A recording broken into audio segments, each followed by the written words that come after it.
So we should be recording now, and we'll try and post this up on the CRS CASFM webpage, so you have it as well as an email that'll go out. Thanks for everybody joining us. Great to see everybody, at least virtually. It was about a year ago when we had our last in-person meeting down at Urban Drainage in the Mile High Flood District. So it's been a while since we've gotten together. Sorry about that. It's been a little crazy. I think most of you will probably agree with that. And thanks for joining us though this morning. We have today a webinar scheduled for the first hour of our meeting, and then we can go into our regular kind of just roundtable meeting. There's not a lot on the agenda for the rest of the meeting, so I think we should utilize the resource that we have available to us today for getting any questions answered that might come up, and be able to help everybody along as they're going through their annual cycles and the upcoming recertification visits. Any overall questions before we get started? I think we will use the chat for questions that might come up as we go through the webinar, and then we'll take a couple of breaks as that moves along, be able to answer those, and then you can also use the raise hand function to be able to unmute then and ask the question directly rather than using the chat. So hopefully that works for everybody. So this morning I want to welcome Scott Kofoid. He's one of the specialists with the CRS program, and he's going to be able to talk to us about the Ccmp plans and elevation certificate changes that have been, I guess they've actually been included now, not just actually proposed. So I'm going to turn this over to Scott and thank him for his time today for sure.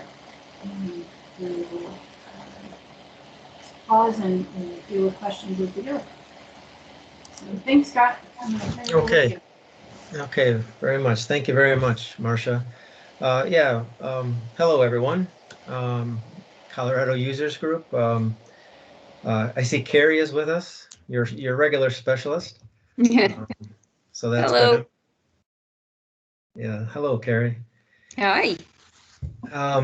So I'm a technical coordinator with the program, and one that's kind of been overseeing the changes with the elevation certificates that are part of the new 2021 addendum for your CRS manual. So we'll talk about that today, especially that new Ccmp element, that new requirement for both Class 9 and for Activity 310. So we'll cover all that. We'll have plenty of time for questions and answers too. So if you have any questions, I'm sure for Carrie, I'm sure she'll answer. If you have any questions for me and the ECs and timing of things and how you do this new construction certificate management procedures, we'll hit all that as we go, and then of course we'll have time at the end. So let me share my screen and get this started. See if it works.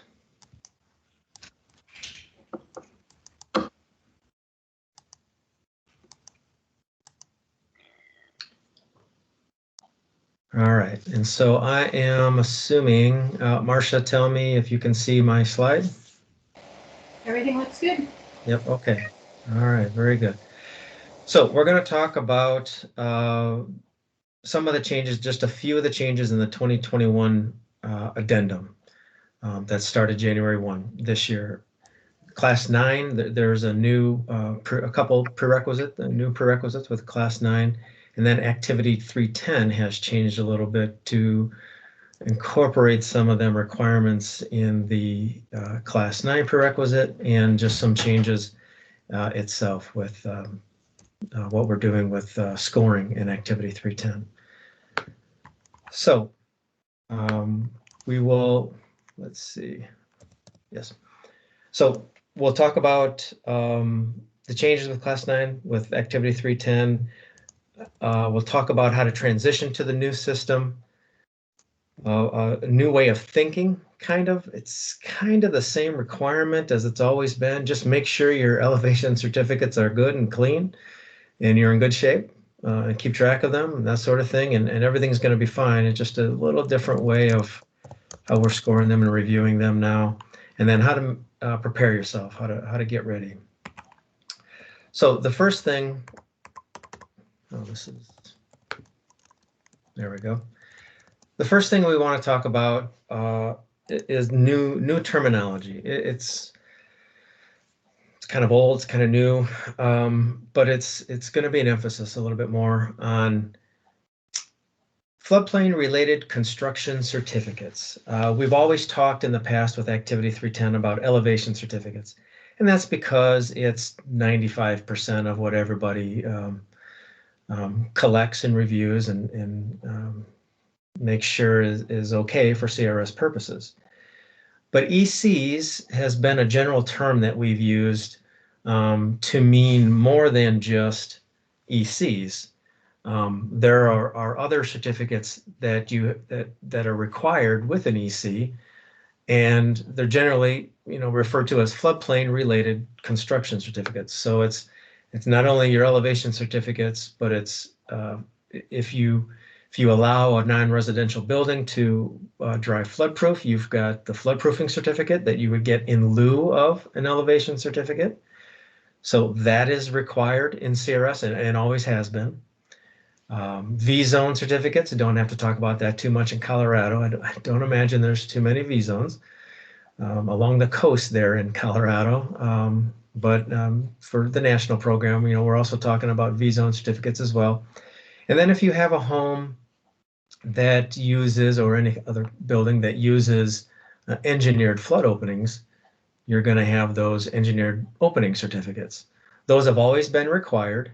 Well, at least since 2013, the V-zone and engineered opening certificates, we had to make a clarification in 2013 to make sure that they are required. It was kind of expected that they were part of the EC before, but in 2013, we actually wrote it in the manual that they are.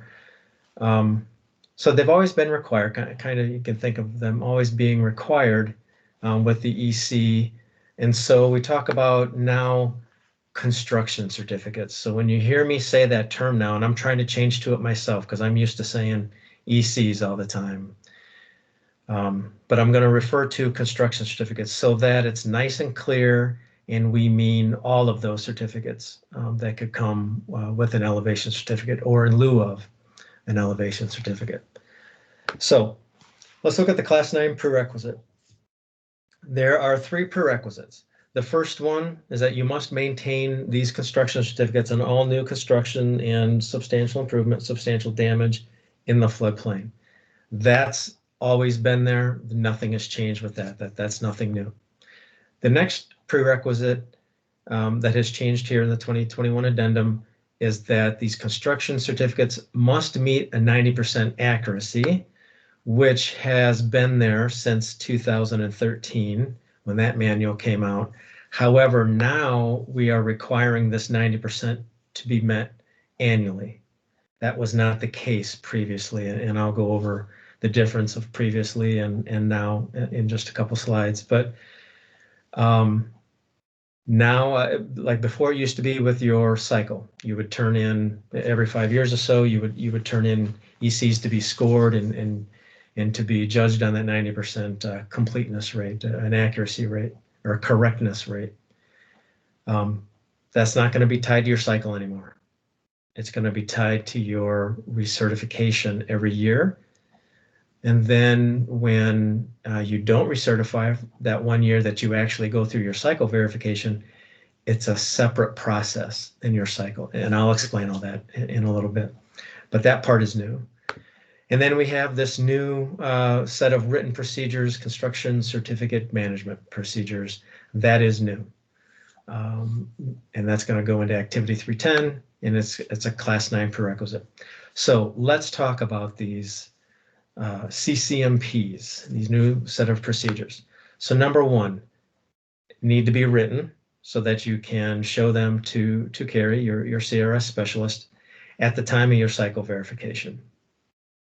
So they need to be written down. Most communities now, you know generally how your process works. Hopefully, if you're in CRS, you're one of the better floodplain management communities. So you have a nice process in place for your permitting system, and you know who does what and everything.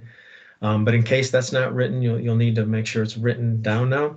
And the reason we wanted that and made that a Class 9 prerequisite is because we've seen those communities that we review their elevation certificates, all their construction certificates, those that have errors, and a lot more of the errors on their ECs are those communities that don't have a nice, clean process. So, sometimes it follows a clean process, sometimes it doesn't. Sometimes the building or the engineering department is involved, sometimes it isn't, those sort of things. So we want you to sit down and write them down and think about them and make sure you've got good procedures for how you're collecting these construction certificates, how you're reviewing them, how they're going through the whole permitting process, and how you're correcting them as well when you see mistakes. We've noticed communities that have really good procedures have really good ECs. So therefore, we're making that a requirement now. The procedures have to be approved by all department heads that oversee staff and duties that are incorporated in the procedures. So that means if your building department is part of it, your engineering department, if you're split out a couple different ways, different folks looking at them, all department heads have to approve them. Now, what do we mean by approve? However, we're not going to be real fussy. They can sign the document themselves, just put their signature and date on it and show that they approve it. They can send an email, to the CRS coordinator saying, hey, yeah, I approve of, I saw the procedures that you gave me on this date. They look good. I approve of them, that sort of thing. However, they can tell you that they approved of them, and the way that we can document it. And so that's why either sign the document, send you an email. I don't know if there's anything else, another way you can think of that they could approve something that we can document, but make sure the department head knows what's going on and knows what their staff is doing and what the roles of their staff are. That will help as well. And then they need to be updated, of course, when needed.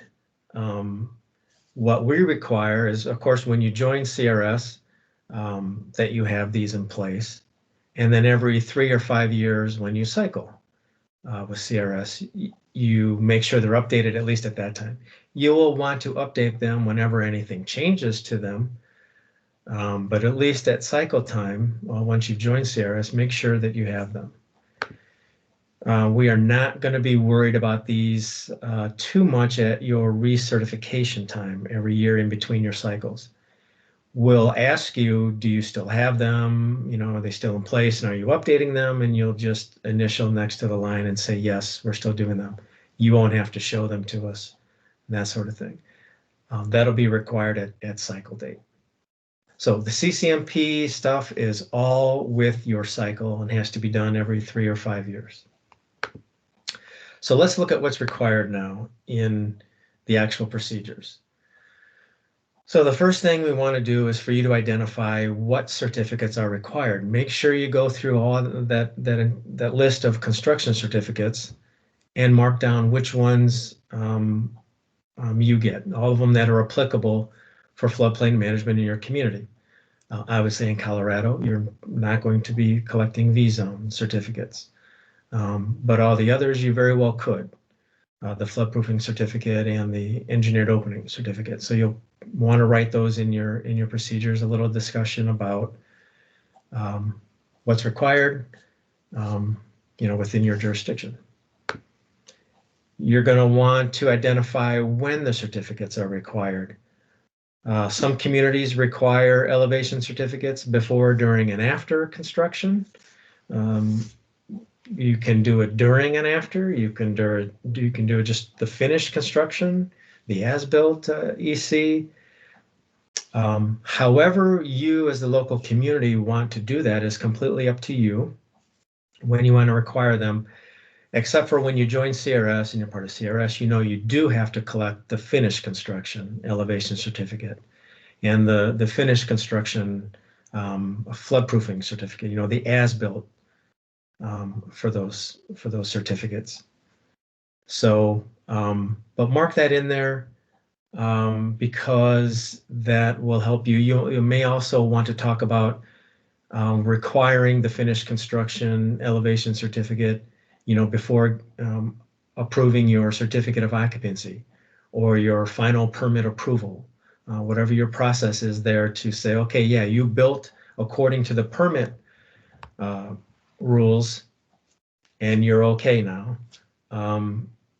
Make the finished construction EC a prerequisite, a requirement, make a correct one a requirement. That is really your best time to hold that over the surveyor or engineer who did that elevation certificate. That's when you can hold that over their head and get them to make the corrections if you can still hold up a certificate of occupancy or a final permit approval for that building. If you don't and you try to, you say, okay, everything's okay, here's your certificate of occupancy, and 6 months later or 9 months later, you notice that there's an error on it and you go back to the surveyor, what motivation do they really have to get that done and get it changed? People are living in the house, they're using it, it's all good. They've moved on. So it's a lot harder if you wait till then. So you want to write that into your procedures. You're going to want to talk about what department or office collects their certificates and which department or office reviews their certificates. You may want to put in actual titles. It's not required, but you may want to put in titles so that it runs with that title. Whoever has that position all the time has to collect or has to review your construction certificates.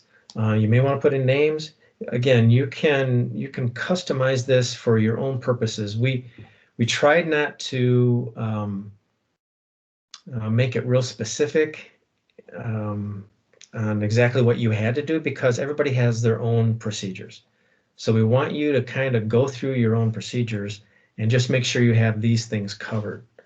So if you want to put in names, you want to put in titles, that's perfectly good. But remember, if names change, if titles change, if roles move from one department to another department, you're going to want to update these procedures. You're going to want to talk about how certificates are corrected. Talk about maybe who the person reviewing them, who they get back to, who's actually going to be the one in charge of making sure the EC gets corrected or any other certificate gets corrected.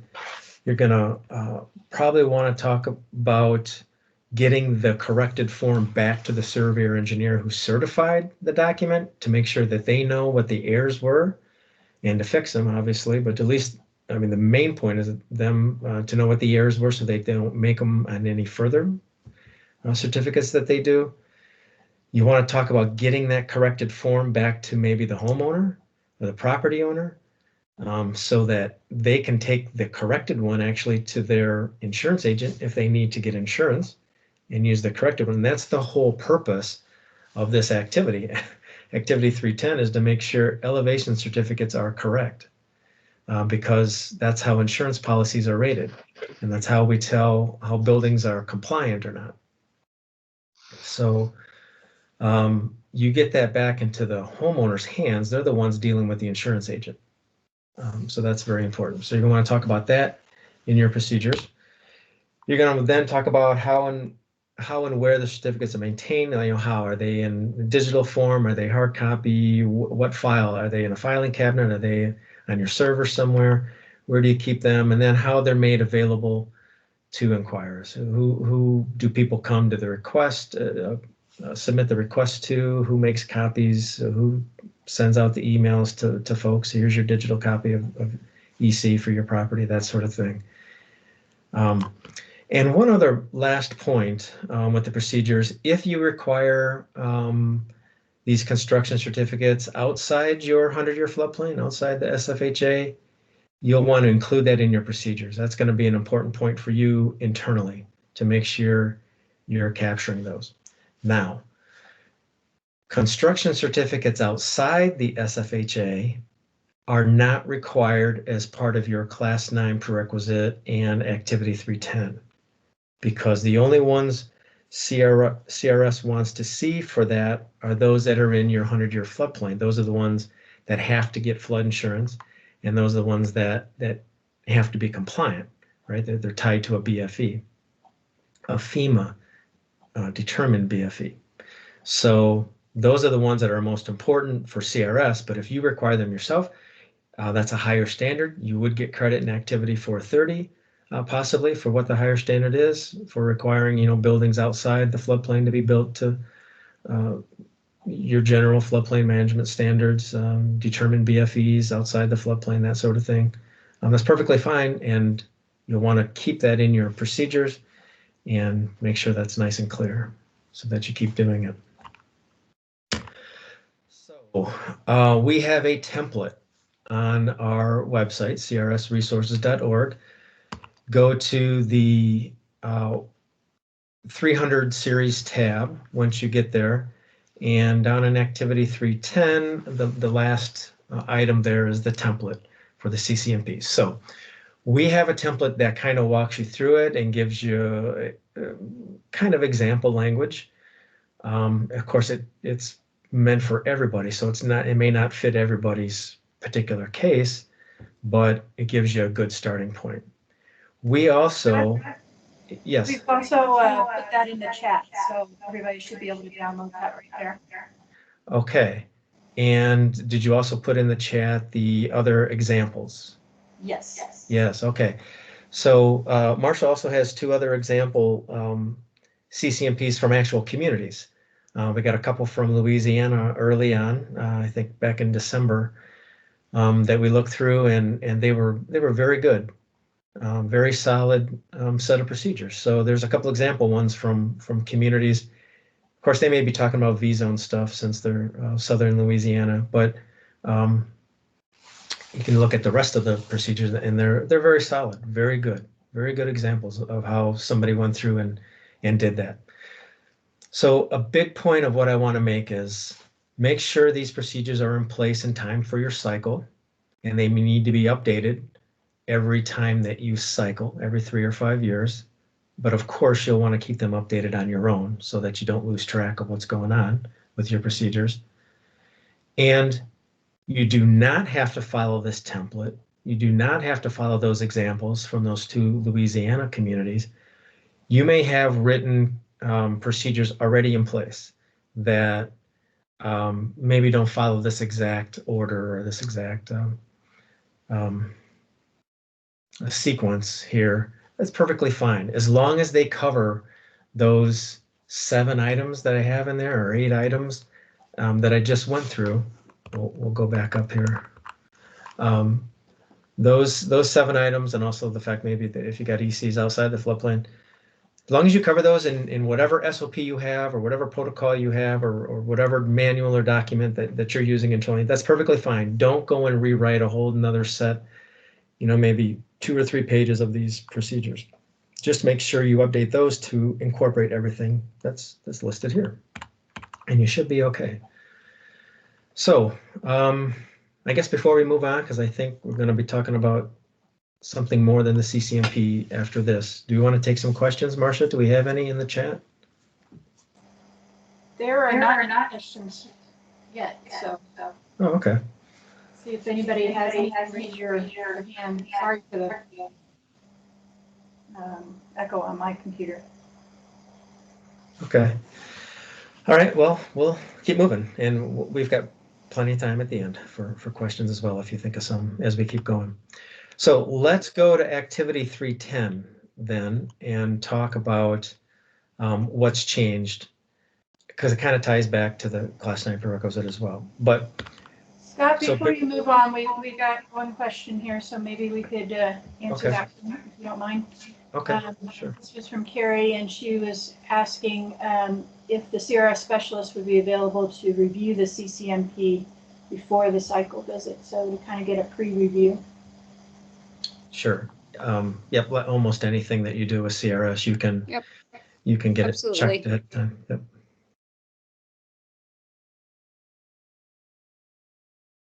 I think that was it for now. Anybody else have anything? Oh, let's see. Does every community have to have this is a final question. Yes, it is a class 9 prerequisite, which means class 9, right? If you don't meet the class 9 prerequisite, you're not even in the program.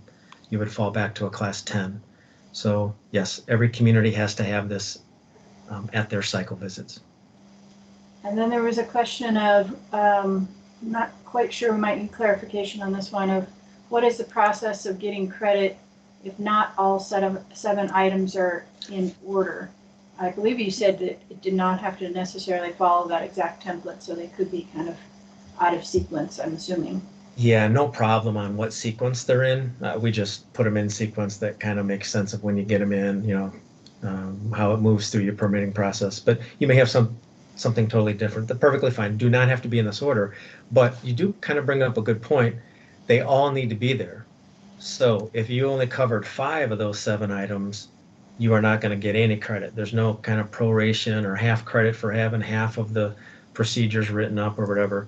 No, it's an all or nothing element in Activity 310. You have to have all of those steps in there to get the credit. David, did that answer your question?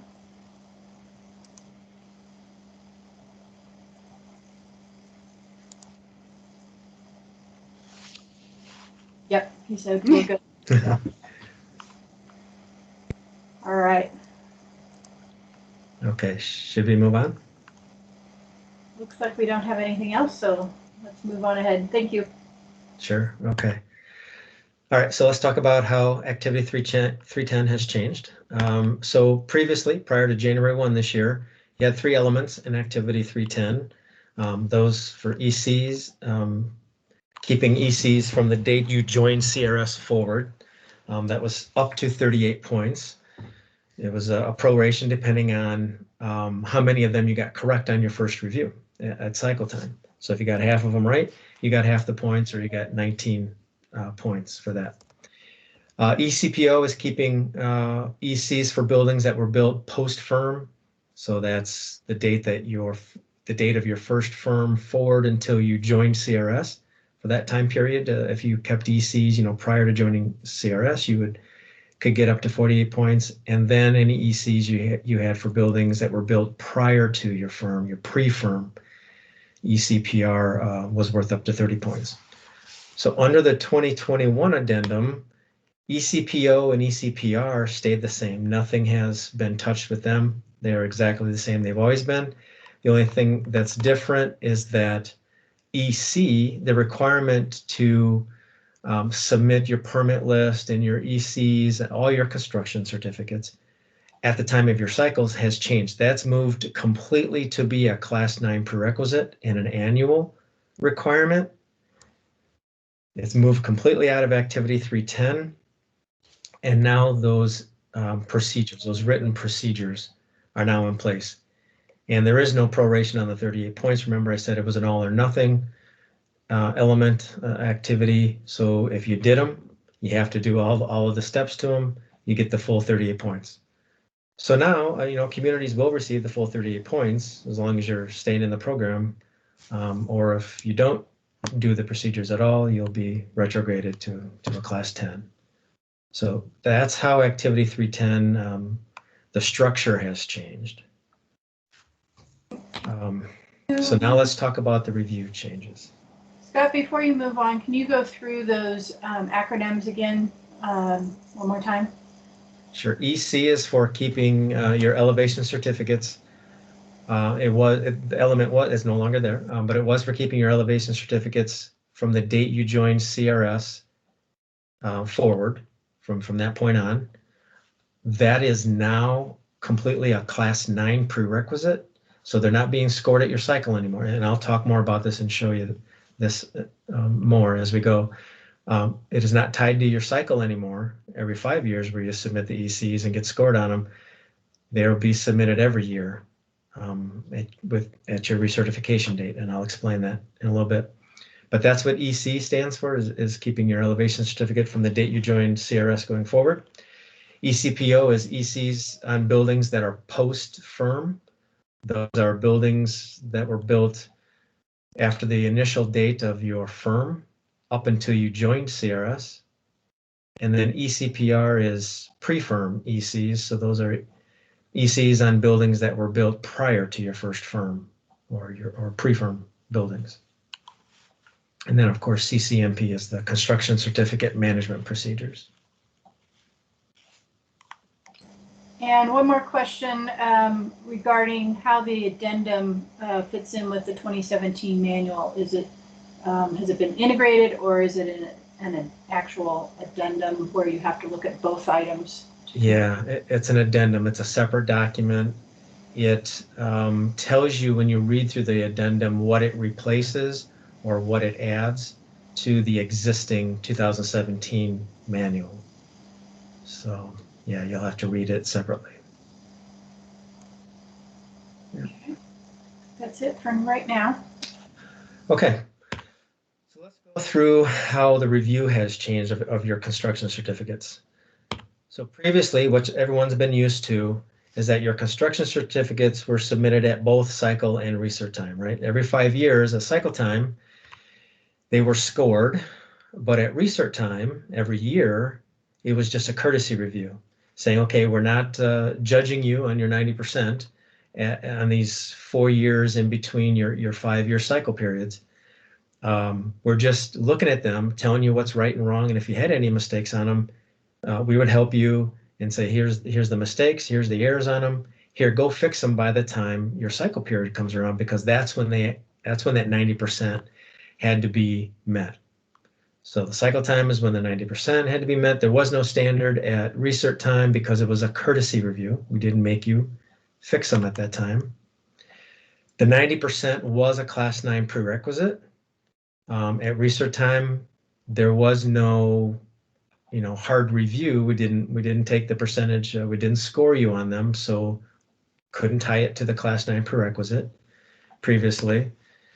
And at cycle time, you would get 3 reviews to give you 3 chances to move up to 90%. And at recert time was just 1 review. It was just a courtesy review, so there was no need for you to submit corrected ones and go back and forth and do a number of reviews. So it was just 1 review. And we would review all of your ECs up to 70. If you had more than 70 that you submitted, we would just take a random sample of 70 and just look at those and take that as a sample of your total universe of all the ECs. We would do the same at both cycle and recert time. Oops. Okay, so under the 2021 addendum, starting January 1 now, your construction certificates and your permit list as well, they always go together, are now going to be submitted only at your recertification date, and that's going to be every year. So at cycle time, they're not going to be looked at. At your cycle date, you will need to meet the 90%. That's part of the class 9 prerequisite now, that it's an annual review, and there are not going to be 3 chances to meet the 90%. There's going to be 2. The reason we dropped it down from 3 to 2 is because we are doing a lot more reviews now for communities. But really, the more important reason we dropped it down from 3 to 2 reviews is because now you're looking at, well, you have to look at your ECs now annually. I mean, you should be looking at them as soon as they come in from the surveyor or from the developer. But what we've noticed in the past is communities would wait until cycle time. They'd wait the 5 years and then go back and then try to see if they were correct. Number one, it's way too many to look at. It's too many to get corrected in a short period of time for your cycle visit. And nor did surveyors and engineers want to fix anything from 3, 4, 5 years ago. So now it's an annual review. You're looking at them more frequently. maybe with a little bit more determination now, and they should be much better. We're thinking more communities should be able to meet the 90% now anyway. So maybe there's really no need for more than 2 reviews. We are not going to do just 70 now. We're still going to try to review all your ECs. And now we're going to go all the way up to 200. So if you've got 200 or less, we're looking at every EC you have on an annual basis. If you have more than 200, we're going to take that random sample of 200 and just look at a sample of your ECs. That should be a small, we're thinking based on previous years, maybe somewhere between 20, 30, 40 communities every year where nationwide that have more than 200 ECs that we would look at. So we're going to be basically looking at all ECs throughout the entire CRS program from now on. And of course, the CCMP now is due at cycle time and is not made part of your recert. You won't have to submit it. You'll just sign off and say that you're still doing it, that sort of thing. So that's part of cycle, and all the EC and all the construction certificate reviews are all part of your recert. If it's not part of your recertification, even that year that you cycle, you are submitting them at your recertification date. And I'll explain that another couple times here to try to make it clear. So what does this mean? Let's go through what it means for everybody in the program now. So what does it mean for communities? You're going to have an annual review of all your construction certificates. Hopefully, well, not even hopefully, it will lead to consistent reporting periods. Before, we always had the difficulty of, okay, what's my 5 years? When I go back 5 years for my cycle, or I go back 3 years, what is that reporting period? From when to when? Or you would get done with your cycle, and the next year you recertified, and what date do I go back to? It was always kind of confusing. Starting in 2021, you're going to submit your permit list and your construction certificates every year at your recert date. So it's going to be, for Colorado communities, it's May 1. So it's going to be May 1 to May 1 every year. So you don't have to worry about changing up your reporting periods anymore. That'll make it nice and easy for you. Obviously, we talked about the only 2 chances now to read the 90%. Your first submittal, and then we'll show you what the errors are if you have any. And then you got one last chance before we recommend to FEMA that you're classified as a class 10. More timely corrections, like I mentioned. You've got creation of procedures now. Maybe that will help you if you're struggling with getting construction certificates correct. Every community now, as long as you stay in the program, will receive 38 points. So there's no prorational points anymore. And there's no construction certificate work with your cycle. That frees you up to worry about all the other parts of your cycle. It helps your CRS specialist as well deal with all of that. And you get working on your cycle visit, and then you've got these corrections to make for the ECs, and it kind of drags down the process a little bit. So it will not be part of that anymore. Scott, can you address what happens when you don't have any construction certificates for the year, or how you sort through which ones to submit? I know there's some issues regarding accessory structures not needing to be included. So going kind of through that list process and how you want to deal with that. Okay. The part about what buildings we want ECs for are insurable structures. So that means the principal building on the property.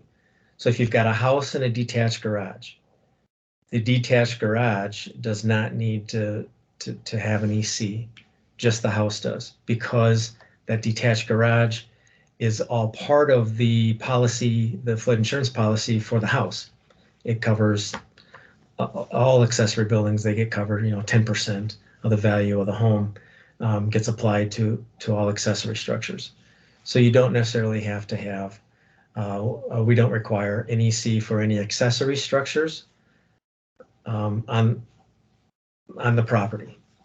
Now, if that little tricky part comes up with the detached garage, if that has living space or it's used for agricultural purposes, or it's used for some kind of business, you got a little a workshop out in that detached garage where you build, I don't know, you do woodworking or something, and you sell chairs or whatever you make, cabinets and dressers and things like that, then that is no longer an accessory building. Then you would want to submit the EC for that. You're probably requiring, as a local official, you're probably requiring ECs on those all the time anyway, because it's any building, right, that's built in the floodplain, you're trying to get an elevation certificate for. So you have it. You just don't need to submit anything for accessory buildings. Utility sheds out in the backyard, smaller sheds, any kind of non-principal structure on the building or on the property is accessory, and we don't need to see the ECs for those. And what was the other part of that question, Marcia? If there was no structures built in that year time period of how do they certify that? Yeah. And then also there's a question, can you put up the last slide too? There we go. You think that one? Yeah.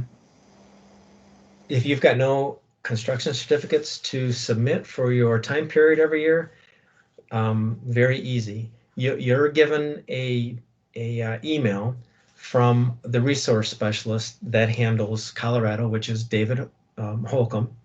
He will send you an email 45 days prior to your recertification date, which will be around March 15th every year.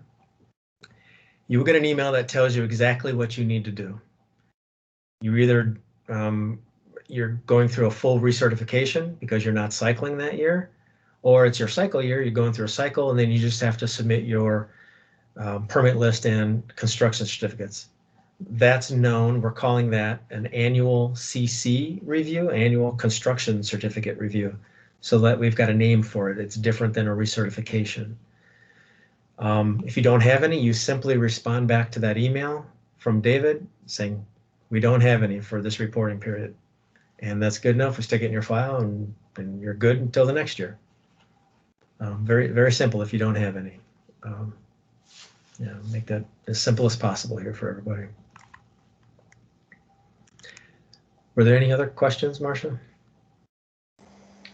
There are not any others right now. Monica, was there anything from this slide that you needed covered again?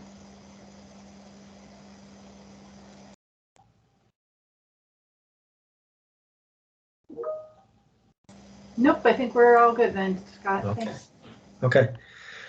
We'll go on and talk about what does it mean for ISO. So this obviously, we're looking at more ECs now, like I mentioned, that's going to increase our workload.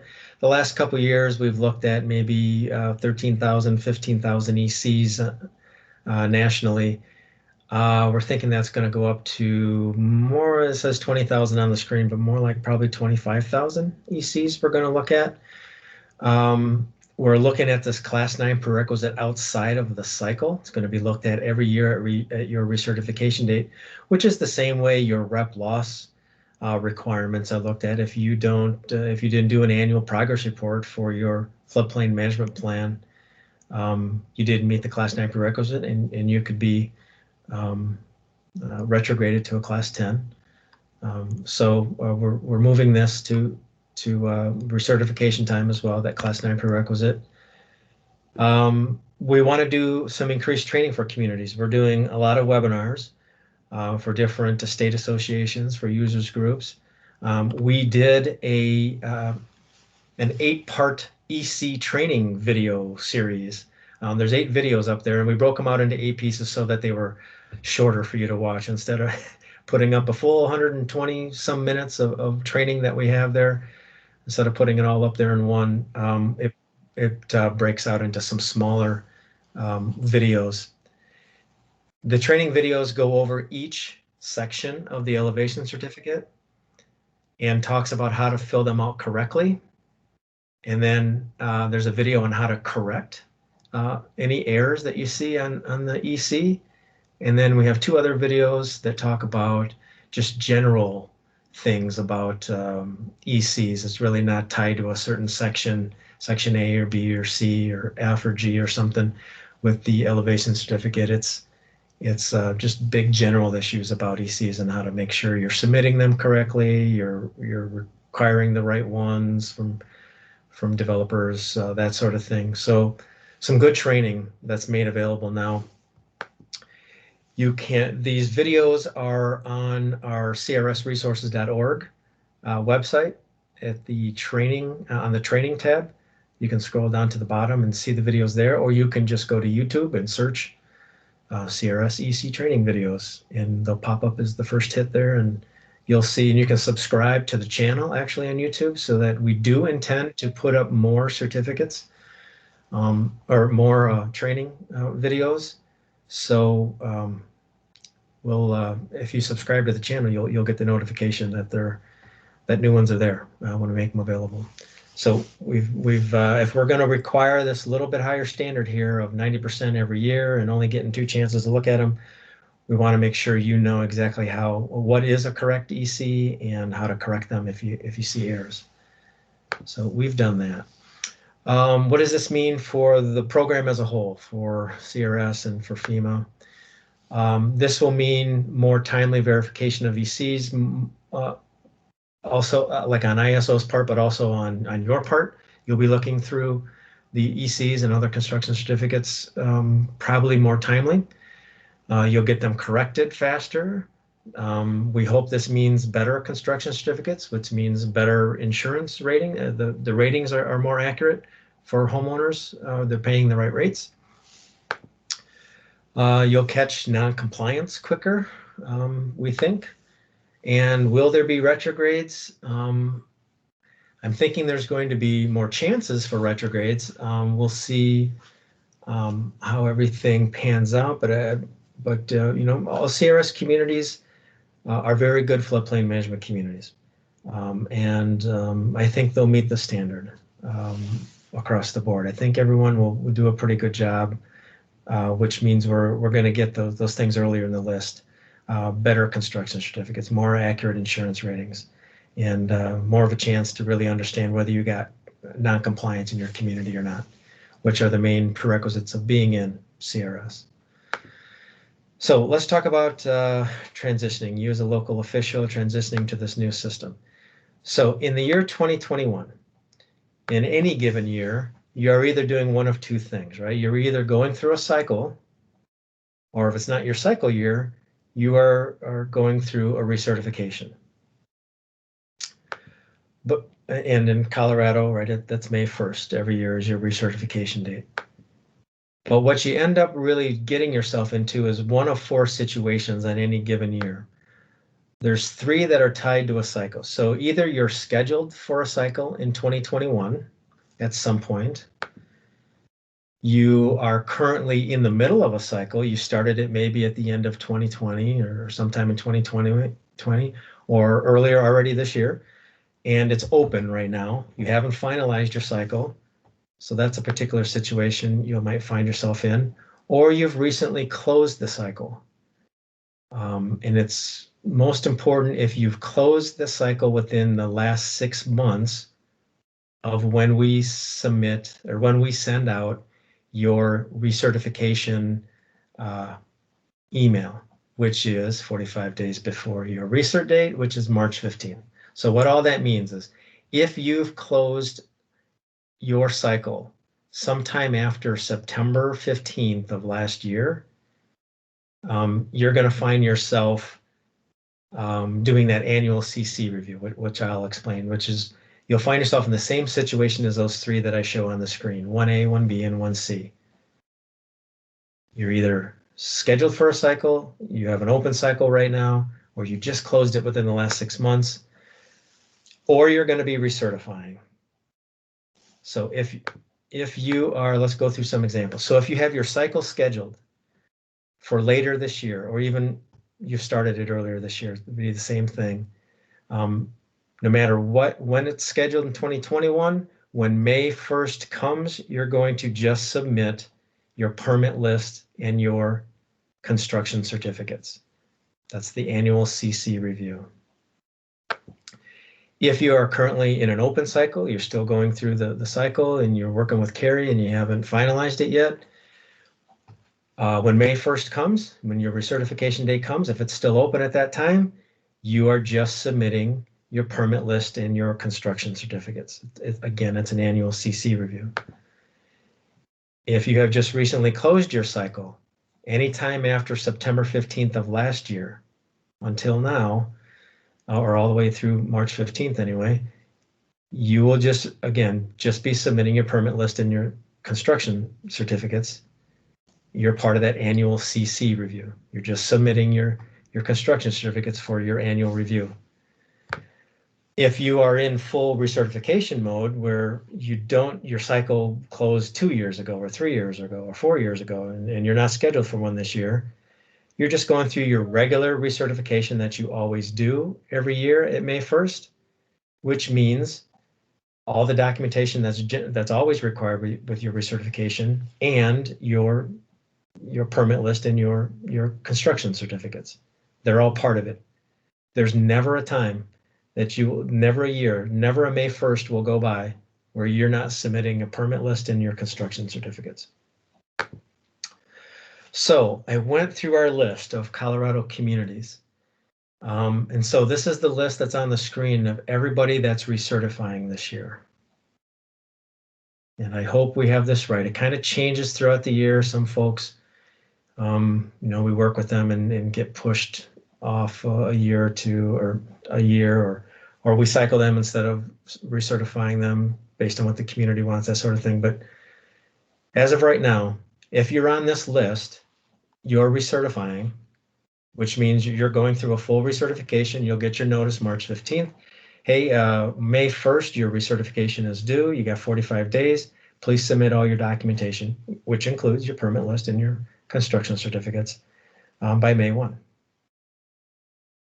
Scott, one thing to maybe clarify is, for this transition year, is it just looking back then 1 year?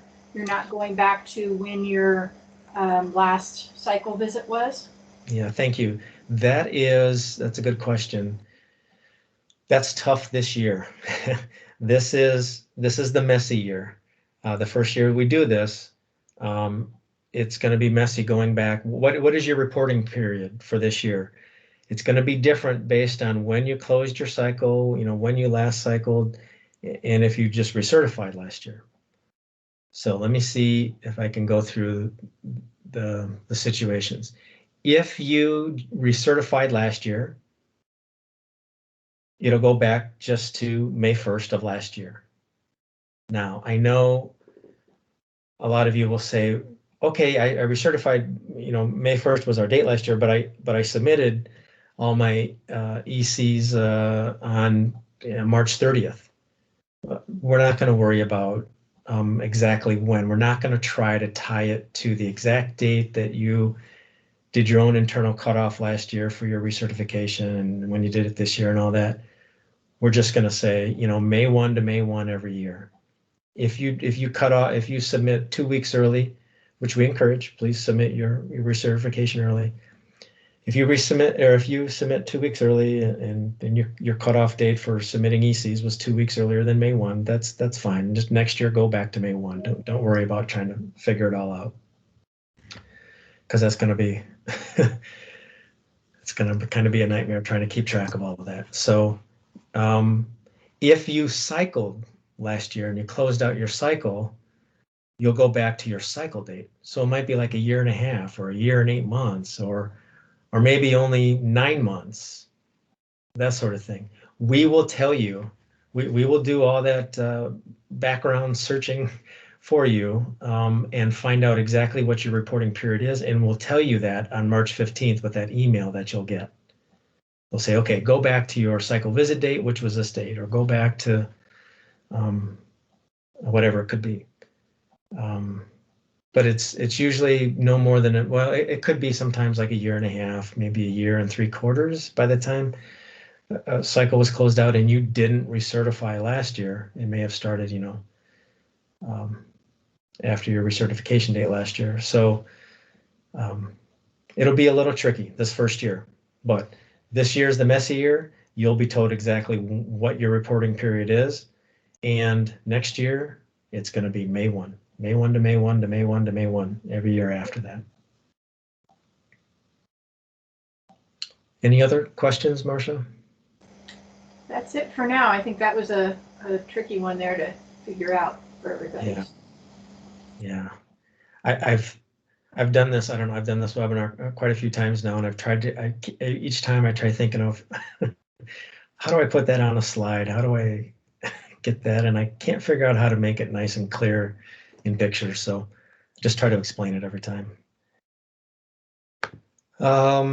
So this list of Colorado communities are those that'll just be submitting your permit list and your construction certificates on May 1 this year, because you're either scheduled for a cycle, you just closed one within the last 6 months, or you're currently in an open cycle and won't close, obviously won't close in time to be more than 6 months ahead of May 1 at this point. So these are communities that you'll be doing that. But please go off of the email that you get around March 15th this year, because we still have another, well, I guess almost a month. So something might change maybe within the next few weeks that might take you off one of these lists, put you on another one, but most likely this is where you're going to be for this year. And then so I think hopefully I've been drilling this good enough here. So all communities will submit your construction certificates and your permit list, right, at your recert date, either with your full recertification, or if it's just the recertification or the construction certificates and the permit list by themselves, that's called the annual CC review. So one of two things you'll do on a given year. You'll either recertify or you'll do the annual construction certificate as it relates to, you know, ECs and their construction certificates. So let's talk, last slide here, let's talk about how to prepare. So for this whole process with activity 310 changing and the class 9 prerequisites, first thing you want to do is create your written procedures, your construction certificate management procedures. Make sure you have a process. Sit down, think about it, write it out. Make sure it's good and clean. Everybody's identified who does what and when and how and where and all of that. Go to the addendum, 2021 addendum. You can see the list of criteria we have, that list of 7 things to put in there. Look at our template. It kind of takes you through it. You can look at those examples that Marcia put in the chat. Send them to you. You can download those and use them as examples to create your procedures. You'll want to review, make sure you actually do the review of your ECs, of all your construction certificates, which means you need to know what a correct EC looks like, which means you probably want to either attend training that maybe FEMA or the state or maybe your users group might have. It was good that you showed up here at the webinar talking about this. This will help. But if you want to go through every field that we look at on an EC and how it has to be filled out correctly, and then if it isn't, how do you correct them? Go look at our training videos at our website or on YouTube. And so you know how to correct an EC, and then make an accurate construction certificate, whether it's a floodproofing certificate or whether it's an elevation certificate. Make sure it's required to finalize a permit. Get it correct first before you then put it to bed and say, okay, it's good enough to be submitted to CRS. So follow those steps, you should be in good shape.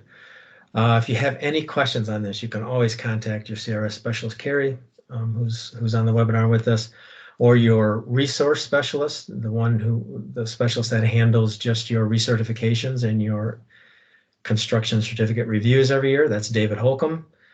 And you can, if you don't know how to get a hold of either one of them, go to our website there, go to the 100 tab, and you can look up email address or phone number and get a hold of your specialist. So that's everything I had. I don't know, Carrie, did you want to add anything to what I said?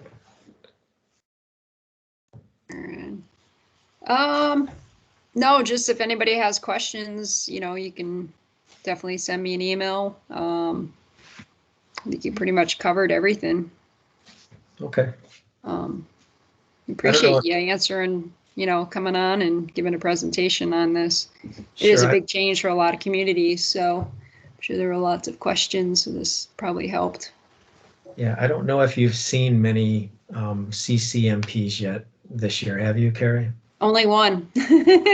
Okay. Yeah. So I think it would be good if people wanted to kind of, start tackling this sooner rather than later and then sending it to me to look at, because I may have to, check with you guys, check with you, Scott, too, to make sure this is what we want, since we haven't gotten a lot in, or like I said, I've only gotten one, so. Yep. Yep. Okay, so we'll take questions. If anybody has any questions, you can, I don't know, Marcia, if you want to have them still do the chat or maybe just speak.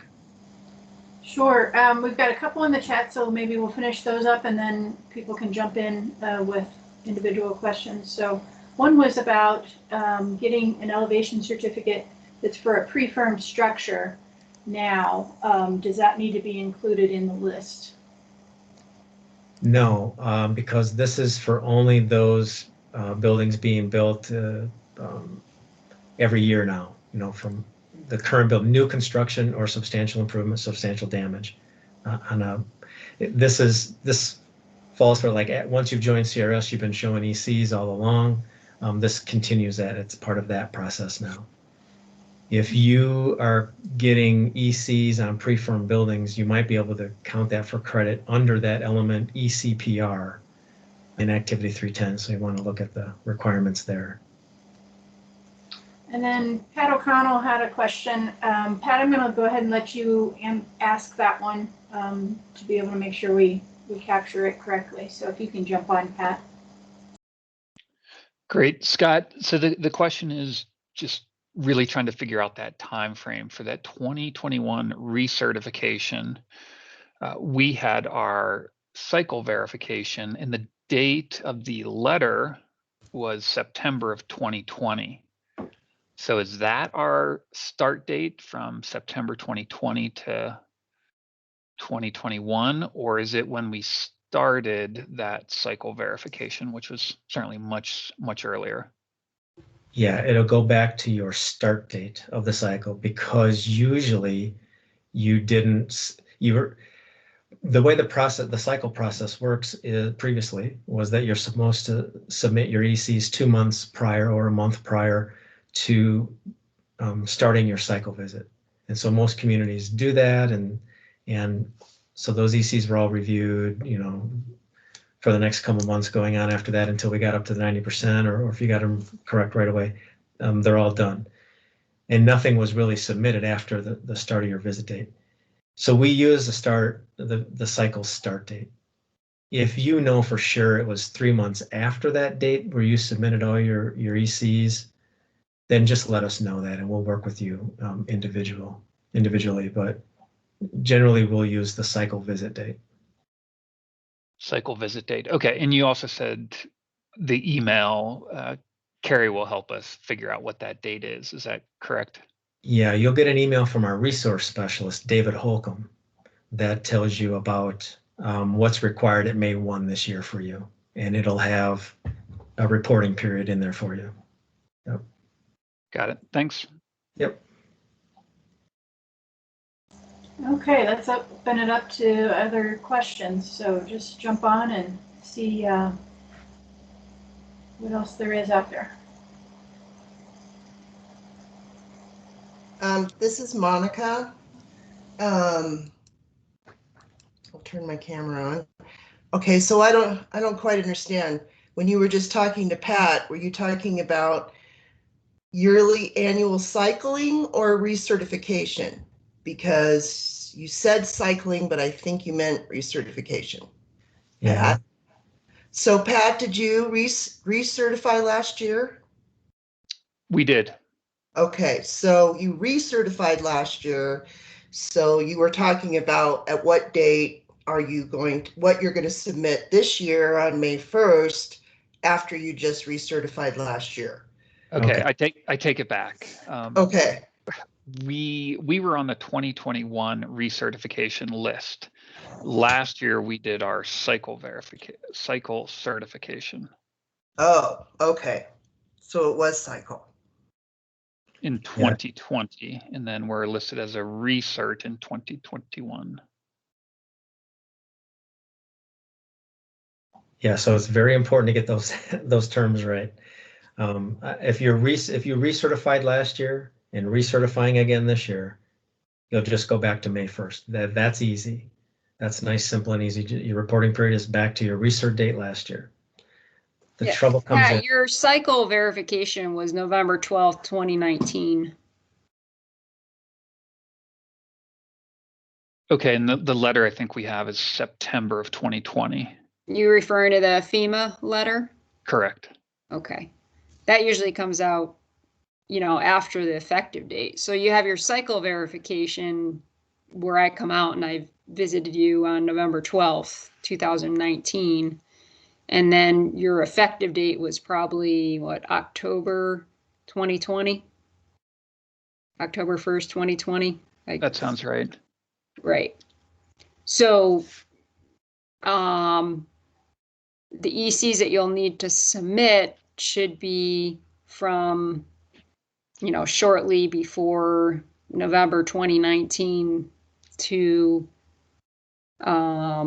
current date in May, whatever 2021. Right, Scott? I mean, you have to fill in, you should always be basing EC submittals on your last submittal. So for the cycle verification. I know so you're actually looking at over a year Right. And almost a half of having to submit ECs for this round. Right. In Pat's case, because that cycle started in November of 2019, we'll go back to that date. Yep.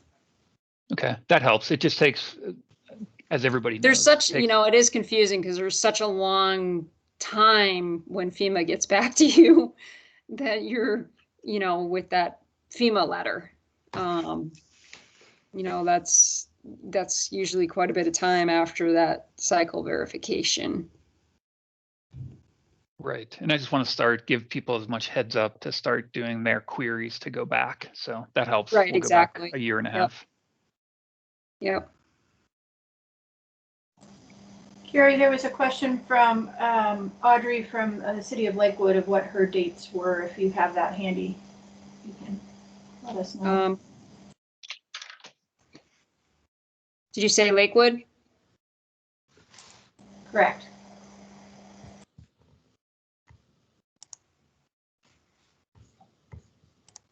Hold on a minute. Mm-hmm.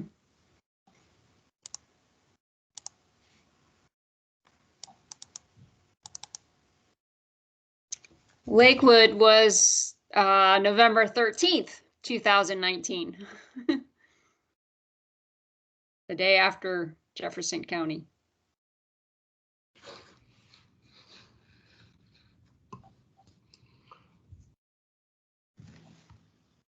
Okay, other questions?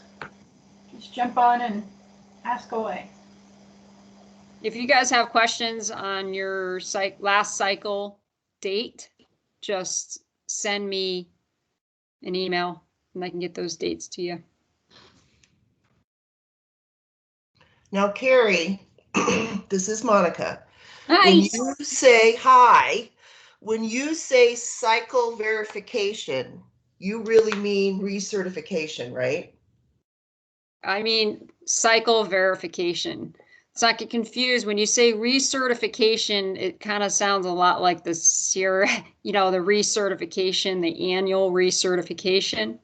No, I'm talking about the cycle verification is every 5 years. Oh, okay. I've been unless you're using Fort it Collins. opposite.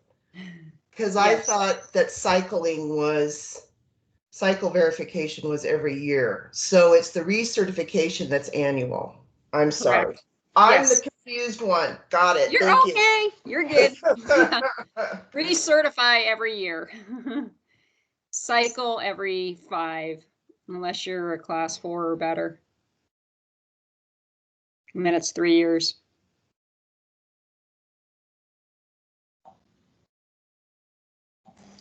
Carrie, there's another question for Littleton.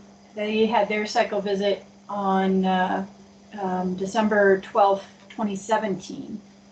And so they were looking at, would they be going through their cycle verification then in 2022?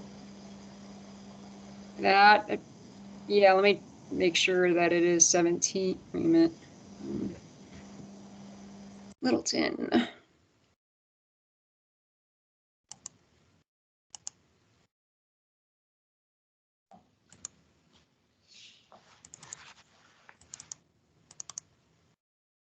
Correct, December 12th, 2017. So, and they are a class 5, and they are listed in the database. Let me just check the database real quick to make sure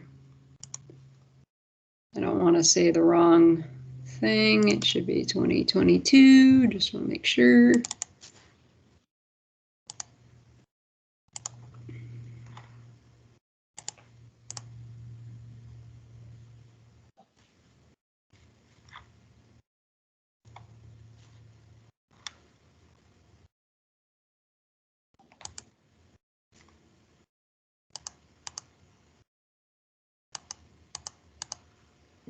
Yeah, 2022. So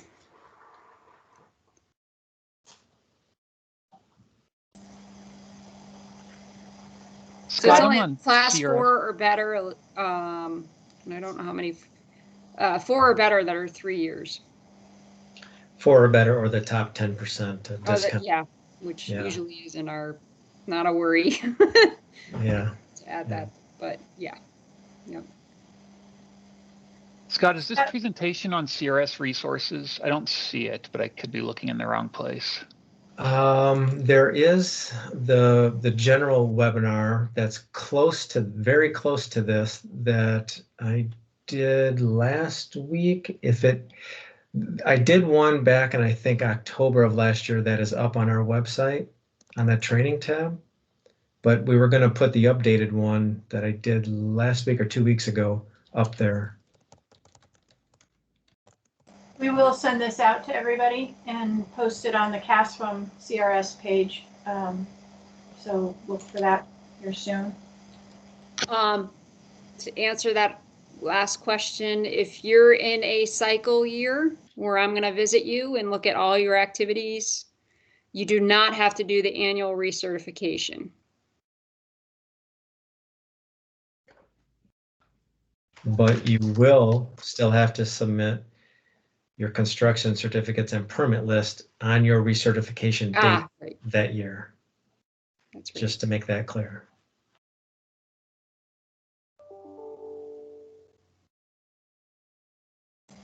Scott, one thing for the CCMP, I know we've had discussions about with this group before, is on the correction process for those certificates. And I believe some of that's covered in those new training videos that you talked about. Is there another handout that you might be able to share with us that might be good to incorporate as part of your CCMP plan as a community that would be able to be guidance for staff of which things they may be able to correct versus going back to the surveyor or engineer for those? I don't have a handout. I was trying to think if the examples that I gave you from Louisiana, I think one of them, I think, if not both, talked about correcting them and that sort of thing. But the best thing to do is watch that video because we go through all of the ways to correct an elevation certificate. And it's not all that long. It might be 15 minutes, maybe at the longest. So it's not too hard to digest all at once. Okay, thanks. Mhm. Anybody else? Last call?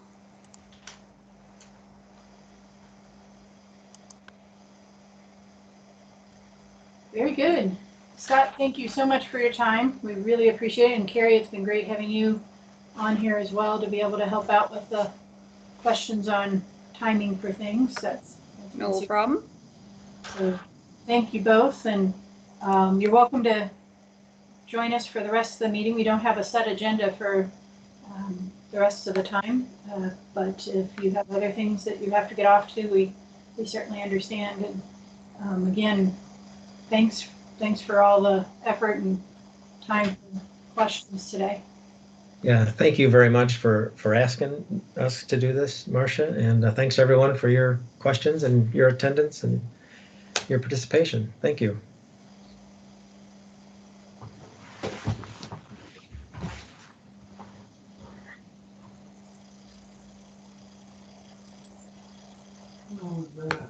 Okay, so I think we will kind of jump into our regular sort of meetings like we have had in the past.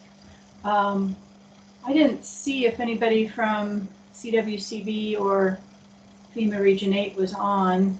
Did we miss anybody? See if there were any updates that they had to share. Those are usually good topics for us to discuss. Don't think so. Carrie, was there anything else that you think might be helpful for everybody since we haven't talked for quite a while?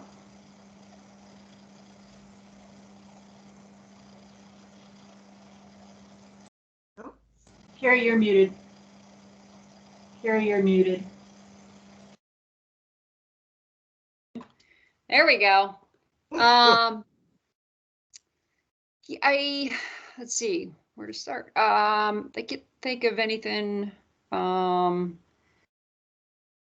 changes that are, other than the EC and the Ccmp.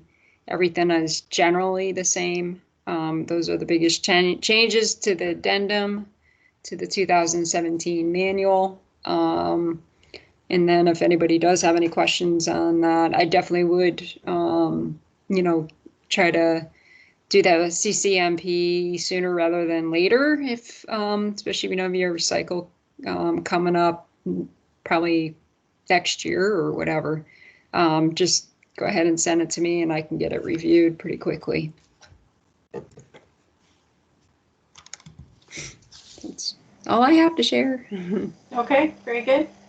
One thing for us in Fort Collins is we did go through our PPI meeting last year right before the start of the pandemic. So luckily we got in 4 meetings with our committee. This was our 5-year certificate or 5-year redo on that.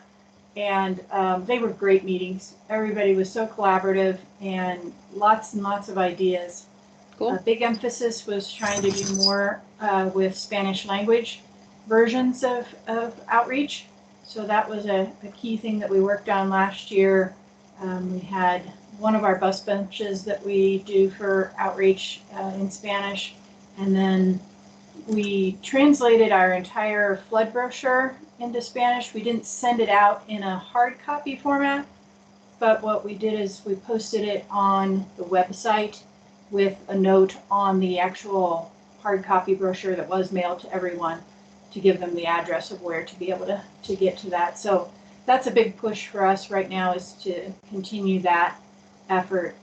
We're going through risk map right now, and so we're trying to do more with getting the Spanish versions of handouts and things like that incorporated. So we did go through that, and then Hey, Marcia. Yeah. This is Jeremy.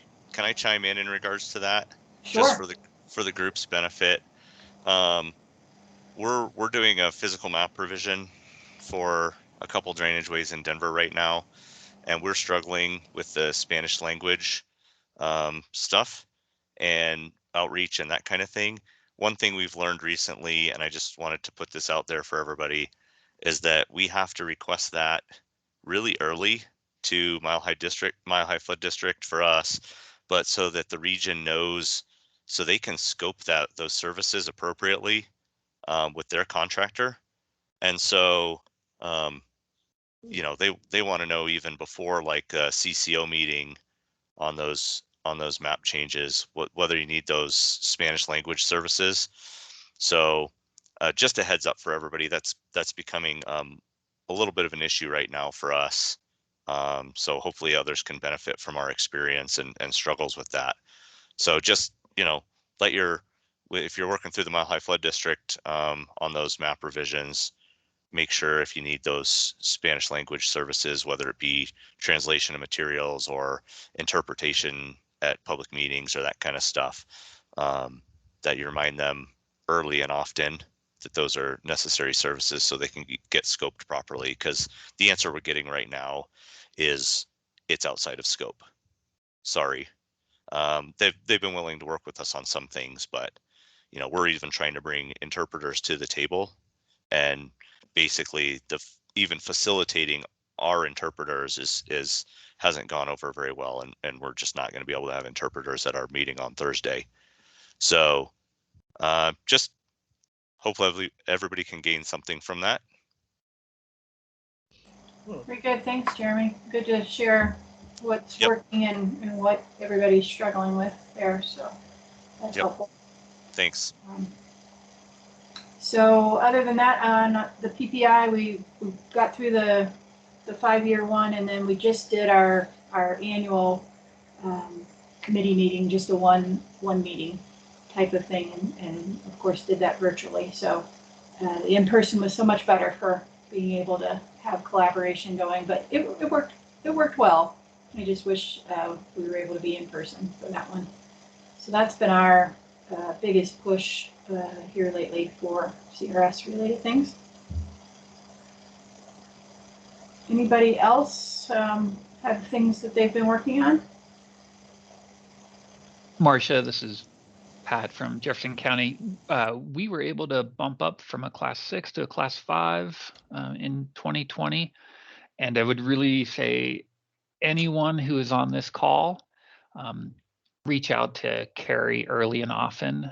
Certainly could not have done it without her assistance on it. So great resource. So thank you, Carrie.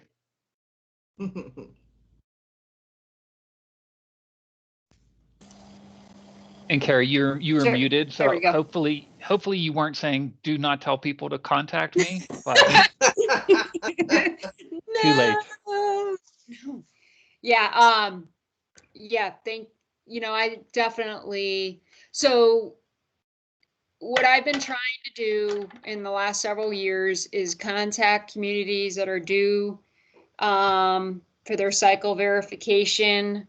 I usually try to contact you November, December in the prior year, and then kind of get a feel for a time frame. And then I'm sending you out that notice letter that outlines the documentation requirements for all the activities that the community is receiving credit for. And in that, I am asking for the documentation for most of the activities at least 30 days prior to the cycle verification date, so that I can go through all the documentation. So when we do meet, the majority of it is already reviewed and scored. And then and then if there's follow-up, we can kind of discuss that at the meeting, whether it's in person or virtual. And definitely trying to give you, couple months at least to prepare for that visit. In some cases, I'll contact you in November, and you may not be due until late summer or early fall for that cycle visit. And it definitely gives you an opportunity to touch base with me on activities that you have concerns about, or you're not sure if you're doing them correctly, or if you just want feedback. So definitely email correspondences and giving me a call and saying, hey, is this what you're looking for? this gives you plenty of time to prepare for that cycle verification. And I think this system has been working pretty well for communities. You know, it's just it helps to do it. You know, prepare for the meeting ahead of time, then meeting with me, and then having to try to figure out the documentation that's needed. So anyway. Pat, congratulations on the class 5. That's fantastic. Yeah. So we've got 3 or 4 communities that are class 5 at least, Carrie. Does that sound right? Yeah. Let's see. Yeah, there's been a few that have. Yeah, we have Littleton, Longmont, Parker. Who else? Kind of looking through my database real quick. Arvada, Boulder County. So 6 or 7. That's great. Yeah. Yep. Yeah, so it is exciting, except meetings like this make me wonder how long we'll be able to hold on to a class 5.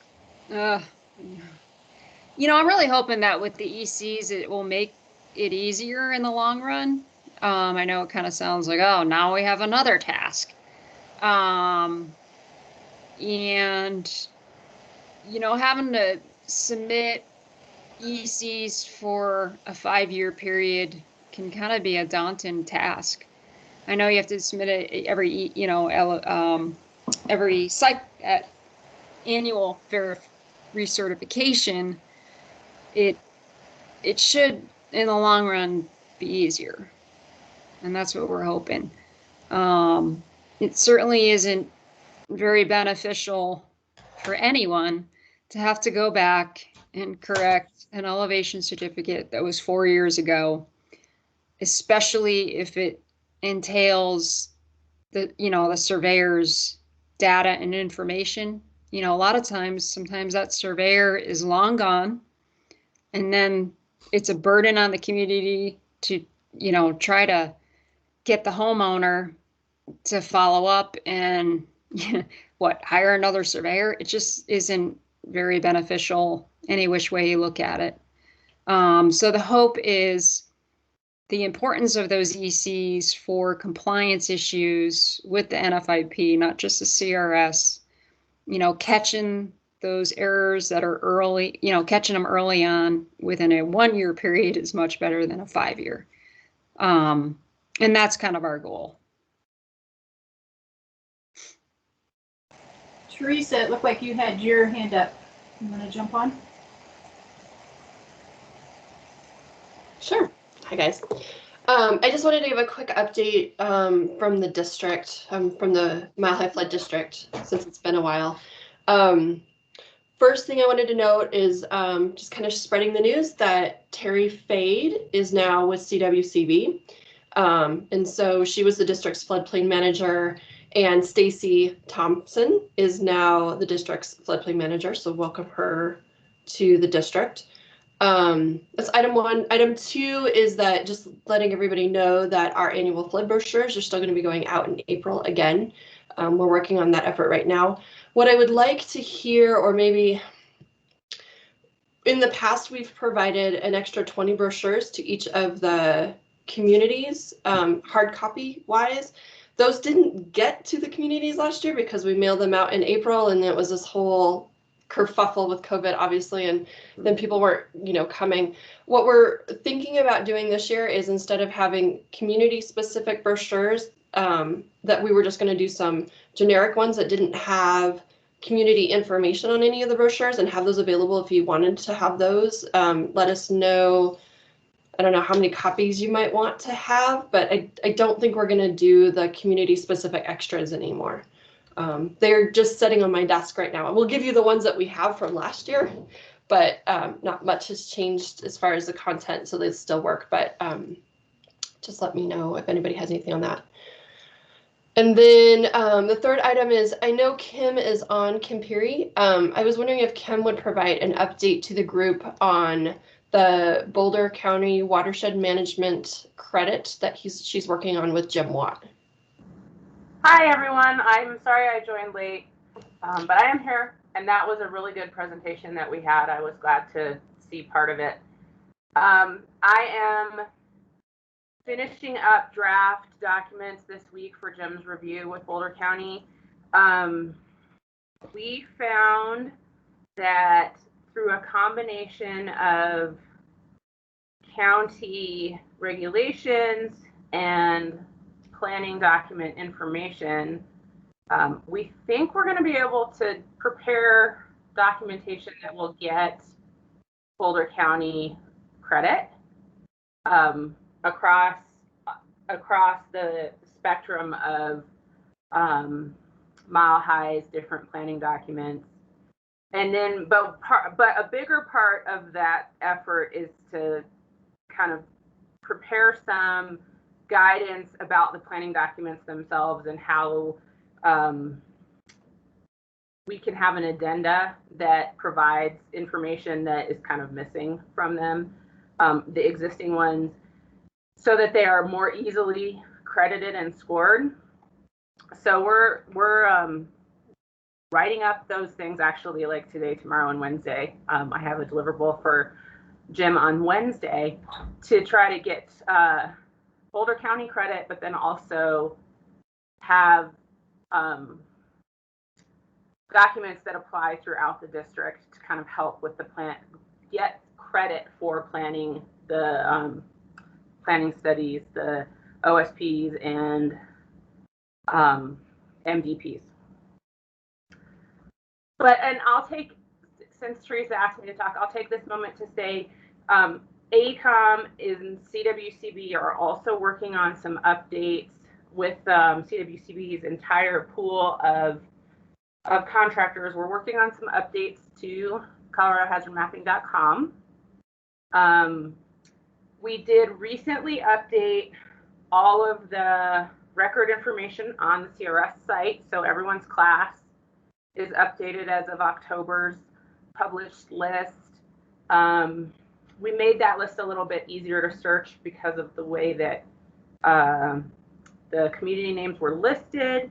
So I counted, and there are actually 10 Class 5 communities between Boulder counties and cities in the state, which is fabulous. So congratulations to everybody for that is maintaining that, because it's not easy. We're also working on a floodplain manager's website or page on this website. That has been in play for a little bit of time. We're hoping to have a mock-up and a survey to send out to this group, the C2DC that some of our other folks work with, to get input into what the floodplain manager website should really look like and what will be useful to all of you, as well as to other consultants like us. And there's also, some people may know that CWCB is taking on Lomar delegation, like Mile High has been doing for many years. So there's going to be a Lomar webpage, and that's going to be live fairly soon, because I believe the start date is going to be March 1st. I might be jumping the gun a little bit on that, but so that's also coming. So I'm certain that that will have a broad announcement, so everyone will probably get an email from CASFM or the state in general, the state directly when that happens. So watch out for those things. Hey, Kim, this is Jeremy. Hi. Hi. Help me understand the part of your deliverables for this watershed credit, the planning credit, is to provide something to the district as well, as an addendum for the MDPs, or something that we can submit. Is that correct? Yes. When do you anticipate that deliverable? Well, the draft is due this week to Okay. Jim for his review. And then we'll have coordination with Boulder County, since the task was really to start with them. But yeah, because the district is funding this effort, the goal is to kind of give them tools to use throughout the entire, for Denver, for all of the other district communities. So hopefully Right. we'll get there. Okay. Well, I was just asking because our cycle is in May, and just curious whether or not that's something, it's not something we've gotten points for before, but just wondering if that's something we could leverage this year for this cycle, or if it, if it's available, then please do share. For sure. Okay. Thank you.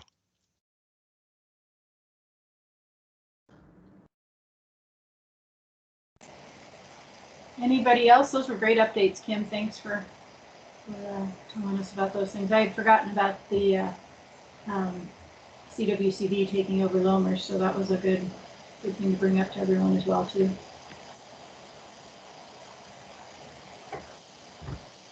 Welcome. Anybody else, things that have been being worked on or difficulties that you've had that we can maybe try and work through?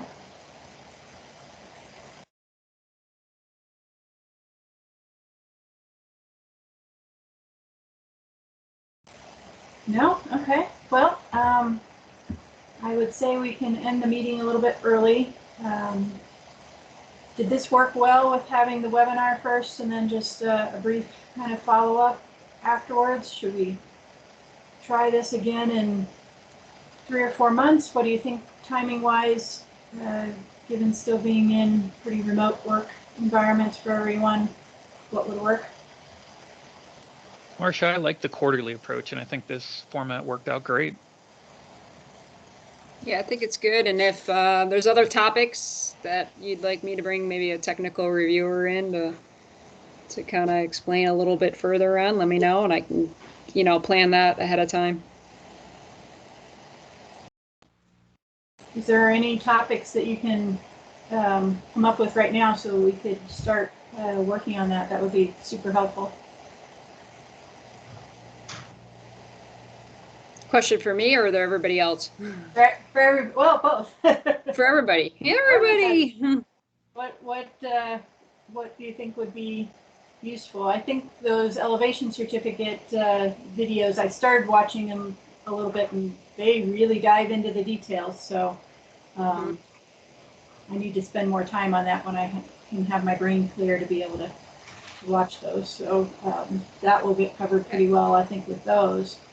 So it's other topics that you might want to discuss or go into.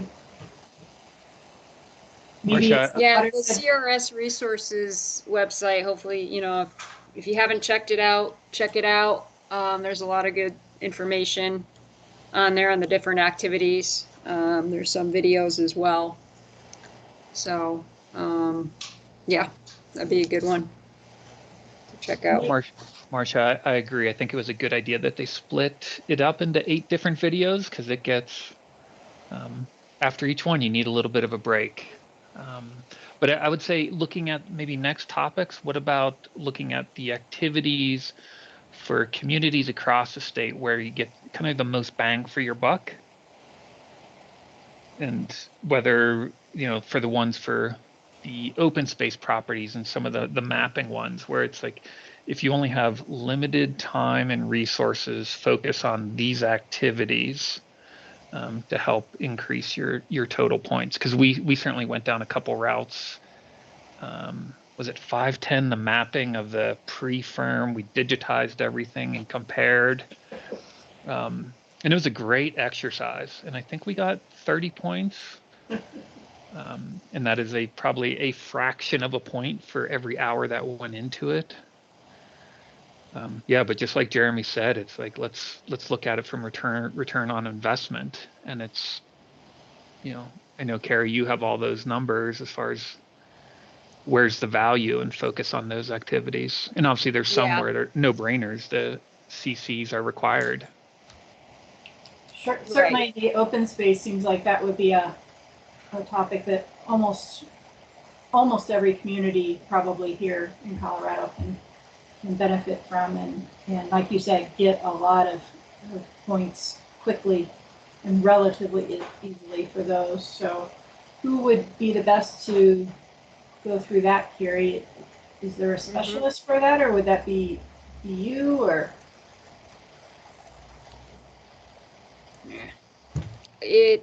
I could, or I could bring someone else in. It's not a technical review item. Open space stuff. The other one I was thinking is activity 540, the drainage system maintenance, where now it's looking more at the natural drainage, and that's changed in the 2017 manual. And that sometimes gets a little bit confusing for communities, because before we were looking at infrastructure, and now we're just looking at natural open drainage. So, and it would be interesting kind of to see Mile High Flood District's role in it. That's certainly been a big point deal for some communities, where it's a little bit split between what the community does and then what Mile High District does. So that'd be an interesting one to cover as well. Carrie, are you specifically referring to maintenance activities? Yes. Okay. Yeah, in the open drainage areas. Yeah. That would be an interesting one. Specifically, been working with you for, I don't know, 7 years since I started at the district, and I still don't understand how the communities are getting credit for that. So it's hard for me to help other communities because I just don't. Especially when it's changed over the 7 years. I mean, Multiple times. Yes. Right. Yeah. So, selfishly, that's a topic of interest for me. If we want to help cover that, that'd be great. Yeah, it might be good for you and I to touch base a little bit first, and then we can kind of discuss it, since this would directly impact communities in your, in the district's region, which is almost everybody on this call. Yeah. Wasn't the big hiccup that the district wasn't going to sign something? I don't remember the details. But... Oh, the EHP form. Yeah. It was I think previously there is just that certification form which the district has signed, and they only had to sign it for one community, and then I kept carrying it over to the other communities, because I'm not going to go back every single time we have a new community and have them sign it. The thing was the standard operating procedures, the written standard operating procedures used to, I forget, the district had more of a, what is it called? We just have a contract. Yeah, I was going to say a bidding contract for the third party that does it. But we've kind of worked through some of those issues, and I've been able to use that contract for communities to show, there's 5 different areas in the SOP. One has to state who's responsible, has to give a description of what's maintained. Inspections have to be done on an annual basis. Inspections have to be done after major storm events, and they also have to respond to citizen complaints. So that wasn't clearly stated in the standard operating procedures. But it does seem, and you correct me if I'm wrong, that generally it would seem, now that we're just looking at the natural open drainage areas and natural conveyance areas within the community, that the district would cover more of that than the community would. I know that was kind of the case in, for Pat and Jefferson County there, I think the county was able to pick up more points than they had previously. Yeah, I'm not clear, because it varies from community to community how much we do, because it's at their request. Right. And I know that we talked about the standard operating procedure, and we were willing to do that. It's just not, we've just had so many projects, so many irons in the fire, that it's been hard to really nail stuff down. But, well, I mean, there's still opportunities there. I think we just have to reevaluate our priorities again at the district and figure out what's helpful. But I still think it's helpful for those because some of our communities I know have struggled to get credit for that. And so Right. what's missed? What have we missed, and what's worked for others? I think would be really helpful. Okay. Yeah. We just stopped trying, right? We just got to the point where it was like, we can't figure this out. And so we just have kind of given up on it. So I'm encouraged to hear that there's some opportunity here to potentially get points in that. Especially part of it was that it was so like, the city was doing the pipes and the district was doing the drainage ways. And now I was unaware of that. It was more just open drainage way maintenance now. So Right. that helps on our end too, because it's really time consuming to the return on investment conversation to show, like, I don't know how many miles of pipes we have in Denver, but to show that we're maintaining all of those on a specific cycle, it's like thousands of pages of reports. You know what I mean? It's like, Yeah. it's not a very good And use of when our we're time. talking about pipes and anything that's man-made, we're not crediting that anymore. Right. And that used to be the case, and I wasn't Oh, aware. it sure was. Yeah. Right.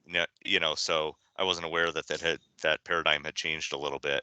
Mm-hmm. So that's good to hear. And the fact that Mile High Flood District does all 5 of those things that you mentioned earlier for Denver, at least. So how do we document that properly, right? Mm-hmm. So, Right. Jeremy, I'll jump in though from in my conversations with Dave on those as the special reviewer. It did sound like very large pipes though were still considered, and they still did want to have those as part of the inspection program. So anything where they would consider that to have been a major channel in the past and that you're putting in a large pipe. So we've got 3 of those here in Fort Collins that he said, yes, still go ahead and include those. So just beware that it's maybe not a absolute only natural channels, that there's these exceptions for these really big type of conveyance systems. what's a big, like, what's the cutoff? Because Denver's got some real big conveyance systems that are. I would say I don't know what the size cutoff is. I haven't talked to Dave about that. But if a community has an area it was natural conveyance historically, and then there were some improvements, obviously, that needed to be done as the city grew, and it became, it's been reinforced with piping or whatever, but generally it was a natural area of conveyance, and it has been modified as the years have gone by and the city's grown. So that Right. would be kind of a way to look at it. Well, that rather than definition, a size, diameter. Yeah, that definition is any low-lying area is providing conveyance historically. So, Yeah. We have some large areas that, obviously, like, we definitely have some outfalls that are associated with the natural drainage ways. We just built one on Sanderson Gulch, for example. Actually, we kind of opened that one up a little bit, but there's still some pipe associated with that. And that was built,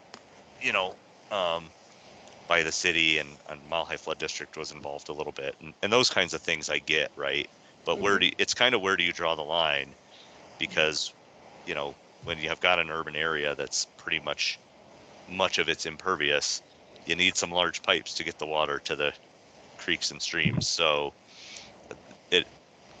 some guidance on that would be appreciated, to whether we should even bother looking at that credit, because I don't want to spend a bunch of time going through an effort getting this documentation together with the district and then come back and say, well, we really wanted anything bigger than a 48-inch pipe or a 72-inch pipe or whatever.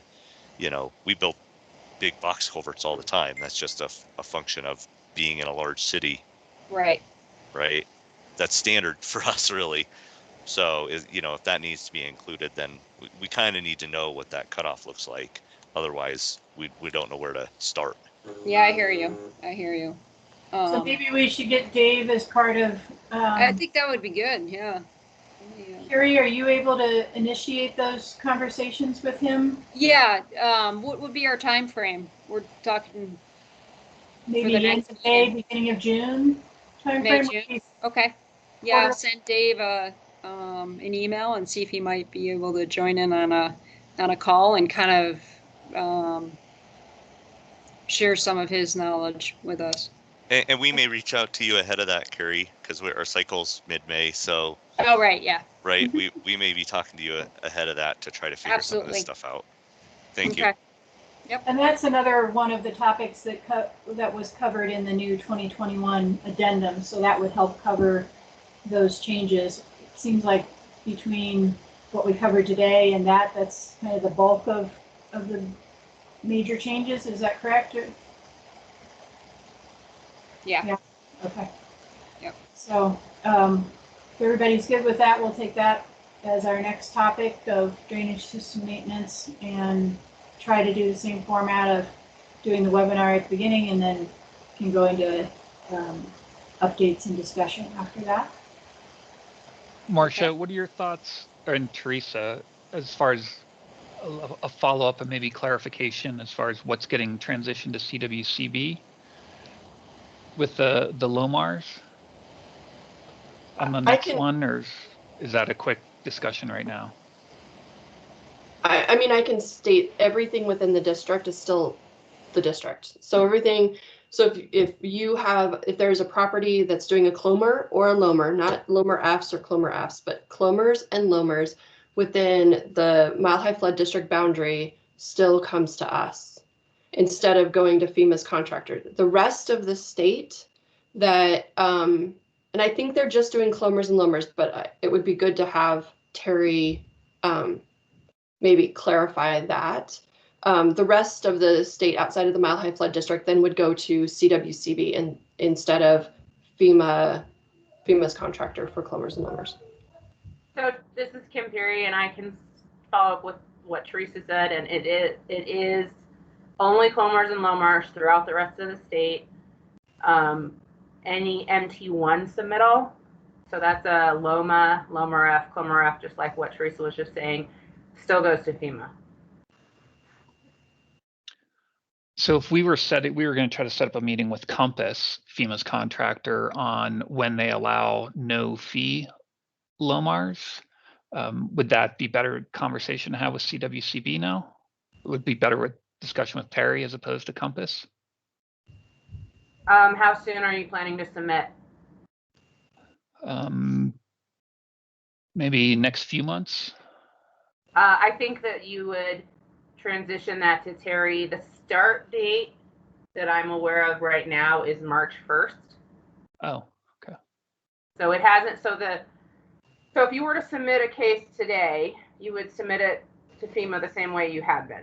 The start date is March 1st as far as I know right now. So nothing before then would be different.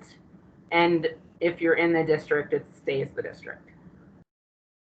Nothing changes with the district's procedures. Kim, is AECom the contractor then for CWCB or? CWCB has 4 contractors. We're one of them. My understanding right now is that we will not be doing that work for CWCB because AECom is part of Compass.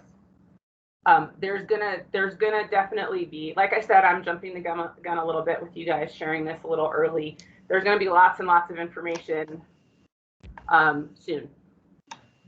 On soon, like, right before, in the next couple of weeks, since the start date is very soon. Okay, very good. Any final items?